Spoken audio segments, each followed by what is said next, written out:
కూటమి పాలనలో రైతాంగం పరిస్థితి దారుణంగా ఉందని మండిపడ్డారు వైఎస్ఆర్సీపీ వ్యవసాయ విభాగం ప్రధాన కార్యదర్శి ఎంవీఎస్ నాగిరెడ్డి. రాష్ట్రంలో ఏ పంటకు గిట్టుబాటు ధర లేదన్నారు. అన్నదాత సుఖీభవ పేరుతో రైతులను చంద్రబాబు మోసం చేశారని ఆరోపించారు ఎంవీఎస్ నాగిరెడ్డి.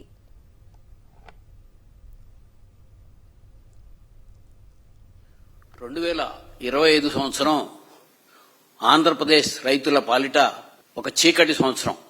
నేను 40 సంవత్సరాలుగా రైతుల ప్రతినిధిగా ఉన్నాను.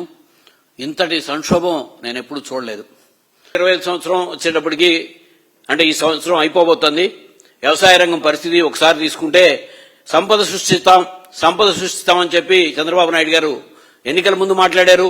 సంపద సృష్టించి మేము కార్యక్రమాలు అమలు చేస్తామని చెప్పి సంపద సృష్టి ఏమో గాని 2025 సంవత్సరంలో సుమారుగా 25,000 కోట్ల రూపాయల రైతుల సంపద హరించుకుపోయింది.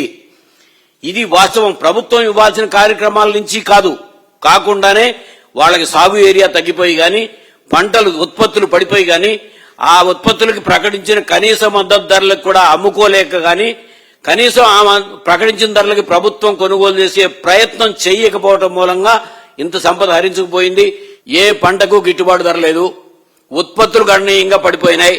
సన్న బియ్యం కనీసం 1300కు కూడా 75 కిలోల బస్తాలు కొనుగోలు చేసేవాళ్ళు లేక రోడ్డు ఎక్కడంతో 2025 సంవత్సరంలో రైతులు మొదలయ్యారు. ఇవాళ ధాన్యం మొట్టమొదటిదేమో లాస్ట్ ఇయర్ చెప్పారు స్టార్టింగే, అంటే నంద్యాల సన్నాలు అవి 2025 జనవరిలో. ఇప్పుడు కూడా తెలుగుదేశం పార్టీ అనుకూల పత్రికల్లోనే అనేక వార్తలు వచ్చినాయి. అంటే 1,400 రూపాయలు 1,450 రూపాయలకి 75 కిలోలు ధాన్యం కొంటున్నారని. అంటే 1,789 రూపాయలు కొనవలసిన ధాన్యం. ఇది పరిస్థితి.